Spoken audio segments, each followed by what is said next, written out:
नमस्कार, स्वागत है आपका एनएमएफ न्यूज में। मैं हूं आपके साथ शबनम। महाराष्ट्र में बीएमसी चुनाव करीब हैं और ऐसे में एक के बाद एक सियासी धमाका होना शुरू हो गया है। एक तरफ उद्धव ठाकरे, राज ठाकरे दोनों हाथ मिलाकर एक साथ मंच पर आ गए हैं और गठबंधन का ऐलान कर दिया है कि बीएमसी चुनाव में दोनों ही भाई एक साथ चुनाव लड़ेंगे।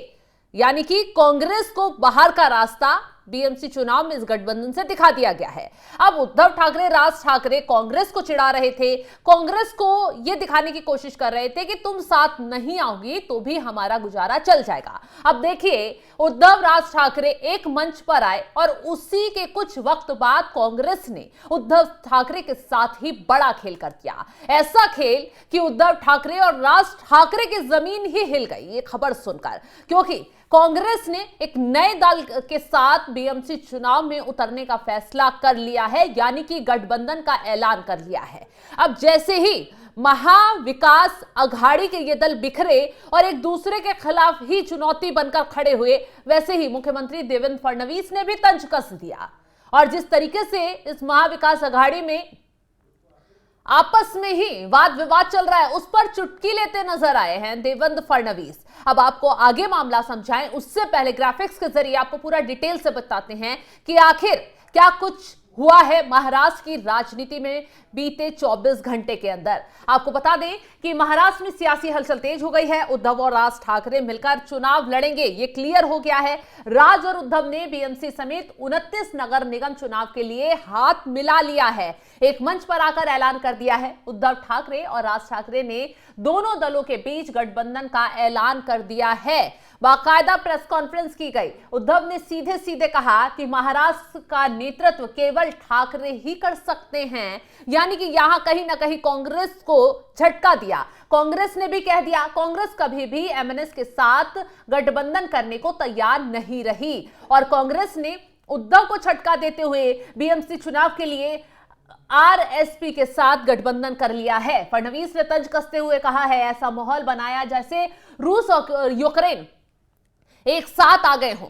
इन लोगों ने गठबंधन कर ऐसा सियासी माहौल बनाने की कोशिश की है, जनता को ऐसा दिखाने की कोशिश की है जैसे बीते सालों से रूस और यूक्रेन जिनके बीच लड़ाई हो रही है और वो एक साथ आ गए हैं, उन्होंने हाथ मिला लिया हो, सब कुछ सही हो गया हो। इस तरीके से माहौल बनाने की उद्धव और राज ठाकरे कोशिश कर रहे हैं। लेकिन शायद उद्धव ठाकरे और राज ठाकरे को वो आंकड़े भी देख लेने चाहिए जो अभी नगर निगम, नगर परिषद के जो चुनाव थे, अध्यक्ष के जो चुनाव थे, उसमें महायुति ने डंका बजा दिया, भगवा चारों तरफ लहरा दिया और महाविकास अघाड़ी का सुपड़ा साफ हो गया। तो वहीं दूसरी तरफ कांग्रेस ये कहती नजर आ रही है कि हम जो है अकेले चुनाव लड़कर बेहतर हमने प्रदर्शन किया, हम उद्धव ठाकरे से ज्यादा सीटें ले गए, उनकी पार्टी से ज्यादा, हम शरद पवार की पार्टी से ज्यादा सीटें ले गए, हो सकता है हम अकेले चुनाव में उतरें और बेहतर करें और अच्छी कामयाबी पाएं। यानी कांग्रेस को अब यह समझ में आ गया है कि एकला चलो की नीति ही कांग्रेस को फायदा पहुंचा सकती है। अब जैसे ही उद्धव और राज ठाकरे के बीच गठबंधन होता है तो कांग्रेस के जरिए क्या कुछ कहा जाता है, यह भी आपको बता देते हैं ग्राफिक्स के जरिए।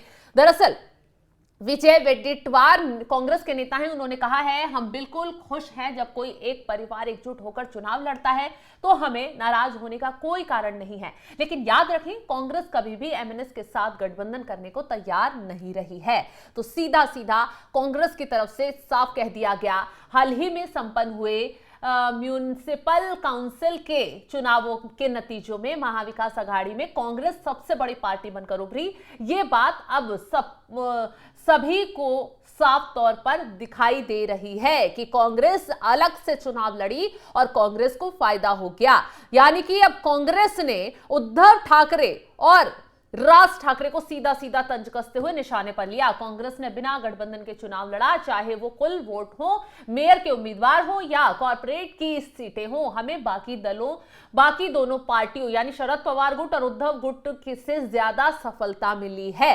तो कांग्रेस ने अब खुलकर उद्धव ठाकरे के खिलाफ और शरद पवार के खिलाफ आवाज उठाना शुरू कर दिया है। अब जैसे ही इस गठबंधन का दौर चल रहा था, उधर कांग्रेस अलग दूसरी पार्टी से हाथ मिला रही थी और उद्धव, राज ठाकरे एक मंच पर खड़े होकर खुश नजर आ रहे थे। लेकिन दूसरी तरफ कांग्रेस ने उन्हें झटका दिया तो थोड़ी परेशानी जरूर बढ़ गई। अब मुख्यमंत्री देवेंद्र फडणवीस ने इस पूरे मामले पर चुटकी ली है, कहा है कि जिस तरीके से ये लोग गठबंधन का माहौल बना रहे हैं। ऐसा लग रहा है रूस यूक्रेन अब साथ आ गए हो। क्या कुछ कहा है मुख्यमंत्री फडणवीस ने, तो ये भी सुनवाते हैं। हाइप तो ऐसे क्रिएट की जा रही है मानो रशिया और यूक्रेन ही साथ में आ गया और जेलेंस्की और पुतिन बात कर रहे हैं।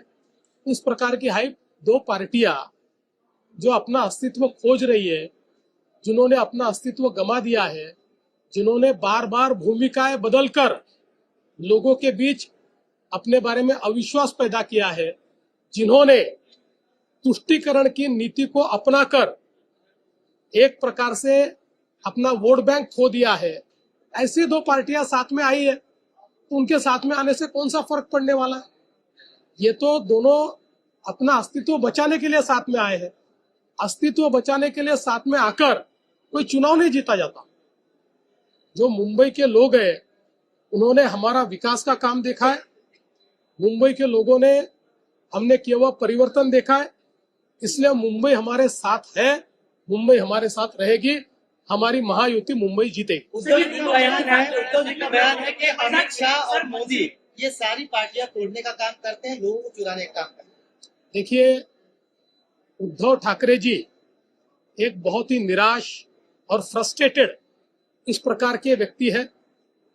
इसलिए मुझे ऐसा लगता है कि वो जब बार बार वही चीजें कहते हैं तो आप भी उसको तवज्जो मत दो। तो मुख्यमंत्री फडणवीस ने उद्धव ठाकरे और राज ठाकरे का जो साथ आने का फैसला हुआ है उसको लेकर तंज कसा है और सीधे सीधे कह रहे हैं कि ऐसा लग रहा है कि यूक्रेन और रूस के बीच समझौता हो गया है, दोनों ने हाथ मिलाया, माहौल ऐसा बनाया जा रहा है कि पूरे दुनिया को मैसेज जा रहा है। हालांकि उद्धव ठाकरे, राज ठाकरे साथ आकर भी अपनी साख नहीं बचा पा रहे हैं, क्योंकि अभी हाल ही में नगर परिषद, नगर पंचायत के जो चुनाव हुए, नगर निगम के जो चुनाव हुए, अगर उसके आंकड़े उठाकर देख लें, आपको बता दें उसके आंकड़े, तो जाहिर सी बात है बीएमसी चुनाव में भी लगता है उद्धव और राज ठाकरे का साथ आना काम नहीं आ पाएगा, क्योंकि महाराष्ट्र की जनता ने एक तरीके से कहीं इन आंकड़ों को देखकर तो उद्धव ठाकरे, राज ठाकरे की जोड़ी को बिल्कुल नकार दिया है। और इनकी जो मुद्दे हैं, मराठी अस्मिता बचाओ, मराठी अस्मिता की लड़ाई, और जिस तरीके से ये एमएनएस ने बीते दिनों विवाद किया मराठी अस्मिता को लेकर, शायद जनता को वो बात पसंद नहीं आई। अब आपको बता दें कि महाराष्ट्र में हाल ही में संपन्न नगर परिषद और नगर पंचायत चुनाव में बीजेपी ने शानदार प्रदर्शन किया। राज्य की 6 प्रशासनिक डिवीजनों में से 5 में बीजेपी सबसे बड़ी पार्टी बनकर उभरी है, जहां उसने अधिकांश क्षेत्रों में 30 से 50% सीटें हासिल की हैं। और राज्य चुनाव आयोग के आंकड़ों के मुताबिक बीजेपी ने कुल 2431 सीटें जीती, जबकि एकनाथ शिंदे वाली शिवसेना ने 1025 और अजीत पवार वाली राष्ट्रवादी कांग्रेस पार्टी ने 966 सीटें हासिल की। ये तीनों पार्टियां सत्तारूढ़ महायुति गठबंधन का हिस्सा है। वहीं अगर विपक्ष की बात कर लें तो विपक्षी दलों में कांग्रेस ने 824 सीटें जीती हैं, जबकि उसके महाविकास आघाड़ी के सहयोगी शरद पवार वाली एनसीपी ने 256 और उद्धव ठाकरे वाली पार्टी ने 244 सीटें ही हासिल की हैं। तो इस चुनाव में कोंकण डिवीजन क्षेत्र में एक अपवाद के रूप में सामने आया, जहां मतलब ये देखा जा रहा है कि एकनाथ शिंदे वाली शिवसेना ने बीजेपी को थोड़ा आगे पीछे वो किया है। लेकिन जिस तरीके से ये चुनाव बता रहा है कि बीजेपी का जो जलवा है वो कायम रहा, बीजेपी की जो लड़ाई इन लोगों से थी उसमें बीजेपी भारी सीटों के साथ जीती, तो कहीं ना कहीं ये उद्धव ठाकरे और राज ठाकरे के लिए बहुत बड़ा खतरा बीएमसी चुनाव की घंटी है। बता रहा है कि जनता ने पहले ही ट्रेलर में दिखा दिया है कि किस पर ज्यादा विश्वास जनता जता रही है। हालांकि अब गठबंधन का असर बीएमसी चुनाव पे कितना होगा ये देखने वाली बात होगी। फिलहाल इस खबर को लेकर आप क्या कुछ राय रखते हैं कमेंट बॉक्स में जरूर बताइएगा, और तमाम बड़ी खबरों की अपडेट के लिए आप हमारे साथ जुड़े रहें। नमस्कार।